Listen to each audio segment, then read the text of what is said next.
Boa tarde, pessoal. Hoje é dia 2 de junho de 2022, uma quinta-feira, e me pediram, em virtude da publicação de uma sentença de um dos nossos processos, muito parecido, aliás, com outro que a gente teve, que também deu bastante questões, né, para debates, nos foi solicitado que a gente viesse aqui explicar, porque às vezes essas questões são realmente um pouco mais detalhadas. Para quem não se lembra, a nossa cliente, uma escritora maravilhosa, aliás, e que não é seu primeiro livro, né? Diga-se de passagem, seu quinto livro, sempre sobre essas temáticas de crônicas jurídicas, questões ficcionais, satíricas. Ela escreveu um livro, como os outros que ela escreveu todos, de ficção e com sátiras e crônicas de toda sorte, mas também do mundo judiciário, e um determinado juiz da comarca dela, que era uma comarca pequena, né, uma comarca de interior que a gente chama, onde todo mundo se conhece, achou que o livro, que é um livro de ficção, era feito com base nele, né? Então, a primeira coisa que as pessoas têm que saber, que uma coisa é inspiração, outra coisa é representação, né? Isso até foi veiculado na sentença, mas não foi objeto de muito questionamento, não. Essa sentença que saiu hoje, obviamente, nos remete ao que eu já tinha dito lá atrás, no início lá daquele processo da biografia não autorizada de um cantor que se autodetermina e se denomina rei, né? Eu, naquela época, falei, abriu-se a caixa de Pandora, né, no Brasil, porque quando uma decisão judicial, em pleno século XX, manda caçar livro de prateleira, né, a pessoa diz que vai queimar os livros, porque já queimou em 76 o outro livro e tal. Então, aí as coisas começam a ficar muito difíceis, né?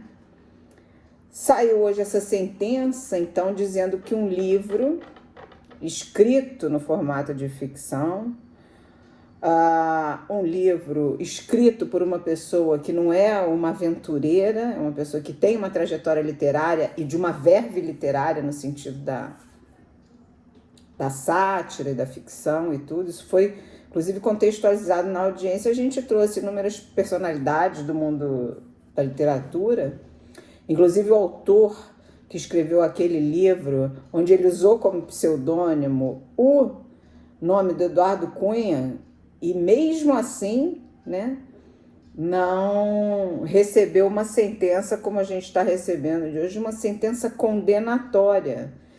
O que é isso? Ora, eu tive uma ideia de escrever sobre determinadas, uma ficção qualquer, e alguém se acha no direito de me processar civil e criminalmente, exigindo, e agora com a sentença conseguindo, uma indenização de R$50 mil, que para um juiz não é nada, como vocês sabem muito bem.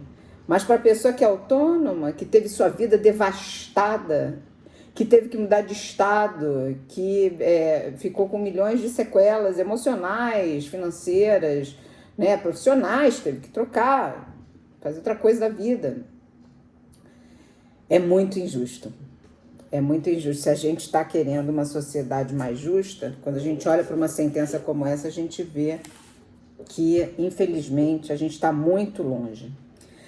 Porque nessa sentença publicada hoje, embora o juiz que deu a sentença reconheça que não houve divulgação de nome de ninguém, não houve divulgação de dados específicos de ninguém, locais específicos de ninguém, ele condenou a escritora, que a gente representa, a pagar só de dano moral R$50 mil. Ué, mas se não houve nada disso, por quê que você está condenando a pessoa? E aí a gente volta, é aquela roda do hamster, a gente volta para o início, onde, na verdade, o problema originário não era esse. O problema originário é que, se no caso daquele cantor, né, que se autodenomina rei, o juiz era fã do artista e que o artista era o autor da ação para caçar livros, né, porque isso é censura.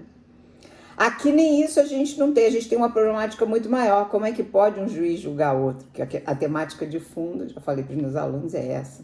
Não pode, no mínimo teria que ser um desembargador, né? Porque você não pode, de forma nenhuma, comprometer o que a gente chama da imparcialidade do julgamento. É impossível você não ser parcial quando um colega seu de profissão está sendo imputado, está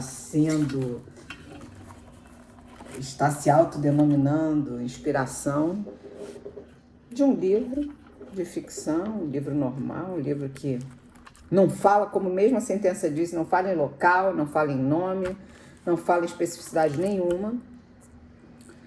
E eu queria deixar claro, em primeiro lugar, que escrever livro no Brasil ainda não é crime, ainda. Porque do jeito que tá, vai ser, né? A gente achou que naquela primeira vez ia ficar assentado, não ficou assentado nada, porque o Supremo deu uma interpretação que, na verdade, não é assim, nada ficou assentado. No Brasil vigora o princípio da reserva legal. Se tiver escrito, é proibido escrever livros sobre juízes de direito, aí realmente você se escrever está preso, ou paga multa, ou coisa. Muito menos livros de ficção que mencionem juízes, quer dizer, quantos contos. A gente queria agradecer, inclusive, a solidariedade de muitos juízes e promotores e membros do judiciário que desde o início nos apoiam, dizendo que realmente esse processo é exatamente o que Charles de Gaulle cunhou aqui no Brasil. Não pode ser sério, porque no início nem a gente achava que era sério, a gente achava que era uma brincadeira, assim. Antes da cliente nos procurar, a gente falou, não, isso deve ser um meme de internet. Porque a própria sentença reconhece que a crítica é uma crítica regular, pode ser um pouco ácida, um pouco dura.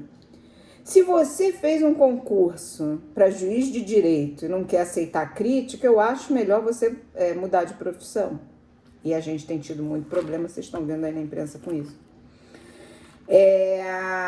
Além disso, esse juiz acusa ela de ter publicado uma sentença num outro processo, num processo em que ela era parte, a nossa cliente era parte, de ter publicado na internet. A sentença, quando o processo não é segredo de justiça, a sentença é pública.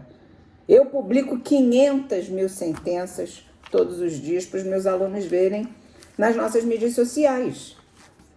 Então, não é o que a gente acabou de ver aí num episódio, que o pau que dá em Chico, dá em Francisco, é isso aí. Mas voltando à questão da sentença em si, claro, né, que a gente vai recorrer, mas é uma pena principalmente porque essa sentença ela cristaliza a ausência do que a gente chama hoje em dia da paridade de armas. Quando você litiga com alguém, eu não posso estar com um revólver e a outra pessoa com arco e flecha. Então é isso que ocorre aqui nesse caso. A gente fica triste porque não apenas um equívoco jurídico, é um equívoco mandamental, é um equívoco constitucional que, mais uma vez, aplica a censura prévia. A sentença, inclusive, menciona que sabe que está fazendo censura prévia, aí menciona, não, porque, olha, embora pareça uma censura prévia, não é embora pareça uma censura prévia. Está escrito aqui na sentença, tá? Que agora a gente vai fazer o próximo vídeo só sobre a sentença. Está dito que você tem que se abster, que você não pode... Todos esses verbos são verbos censórios, são verbos que impedem você de fazer algo. Você não vai pagar multa, você não vai ser preso. Então, a gente fica triste, mas não tem jeito, é o nosso trabalho, alguém tem que fazer esse trabalho sujo. E a seguir serão os próximos capítulos. Na apelação a gente se vê. Um beijo para todos.